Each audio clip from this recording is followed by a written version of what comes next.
Si nuestra situación estructural y nuestro modelo económico fracasado ya nos tenían a un paso del precipicio, el coronavirus nos hará dar un paso al frente. Y es que debemos de reconocer que si a otros países que sí son desarrollados como Italia o España les está costando enfrentar adecuadamente la pandemia, a nosotros nos costará mucho más o, sin ser catastróficos, nos será casi imposible.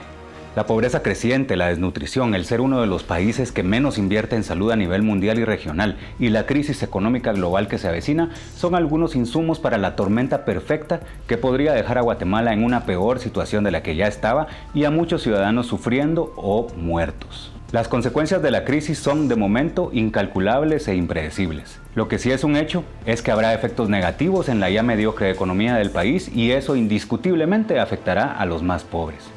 El paro total de estudiantes y trabajadores del sector privado y público, así como la suspensión de actividades de la Semana Santa y el verano, aun y cuando son las medidas correctas para tratar de frenar los contagios, son también una catástrofe para miles de personas y empresarios de la informalidad que verán afectados sus ingresos económicos durante esta época. La mayoría de los que trabajan en la informalidad viven al día. Pilotos de taxis, de Uber, vendedores, albañiles, freelancer y un enorme etcétera se verán en graves aprietos ante la falta de clientes y ante la incertidumbre de cómo pagar las cuentas del mes que no dejarán de llegar, por supuesto. Y por el otro lado están los trabajadores formales que cuentan con un contrato de trabajo ya sea escrito o verbal. La mayoría de ellos ha acatado la disposición de no presentarse a laborar, pero ignora y está preocupada por saber si le van a pagar esta segunda quincena de marzo o, como en algunos casos, si los patronos querrán cargárselos a cuenta de vacaciones, algo que resulta injusto porque no es un periodo para precisamente tomar vacaciones. Y ante la falta de claridad, los empresarios, que también se verán afectados por el cierre de sus negocios, buscarán la manera de evitar pérdidas, algo que resulta desde todo punto de vista comprensible. Sin embargo, en este afán, hay algunas empresas que ya han dicho que no le pagarán el salario a sus trabajadores durante el tiempo que dure la cuarentena porque dan por suspendidos los contratos laborales. Sobre todo esto aún hace falta claridad y serán las autoridades las que deban de pronunciarse al respecto, sobre todo el Ministerio de Trabajo, que está facultado para adoptar medidas de emergencia que alivien la situación económica de los trabajadores. En otros países que también han parado sus actividades, esto también ha sido un problema. La diferencia es la capacidad de los estados para acompañar la crisis y el interés por hacerlo. En Dinamarca, por ejemplo, el gobierno asumirá el pago del 75% del salario de los trabajadores y los empresarios completarán el 25% restante. A cambio, los trabajadores renunciarán a 5 días de vacaciones, algo que es comprensible.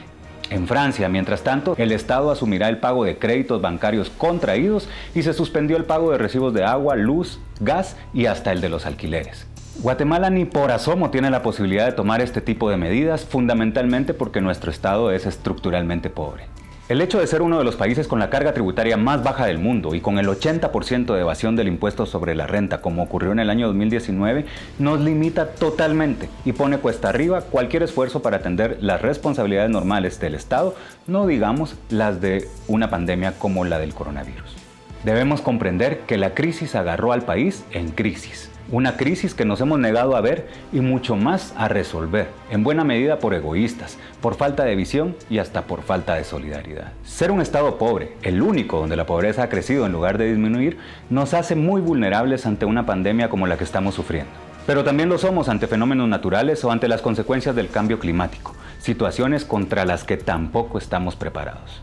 Ojalá esta crisis nos haga ver lo importante que es contar con un Estado fuerte, con capacidad de gestión y con recursos financieros adecuados para hacerle frente a sus responsabilidades. Debemos prepararnos para lo que viene, porque la expansión del coronavirus apenas empieza y la crisis económica también afectará a Estados Unidos, que es nuestro principal cliente de exportaciones, y también a muchos otros países con los que hacemos negocios, por lo que es previsible que la situación económica del país se pondrá peor. Esta que viene es una dura prueba para la solidaridad de los guatemaltecos. Hoy más que nunca debemos pensar en los que menos tienen, en los que producto de este sistema excluyente y racista podrían salir más afectados por una pandemia como la que vivimos. Porque pensemos qué pasaría si el virus llega a Huehuetenango, San Marcos, Quiché, Sololá, Verapaz o Chiquimula. Muchos de esos lugares son departamentos pobres, indígenas y abandonados.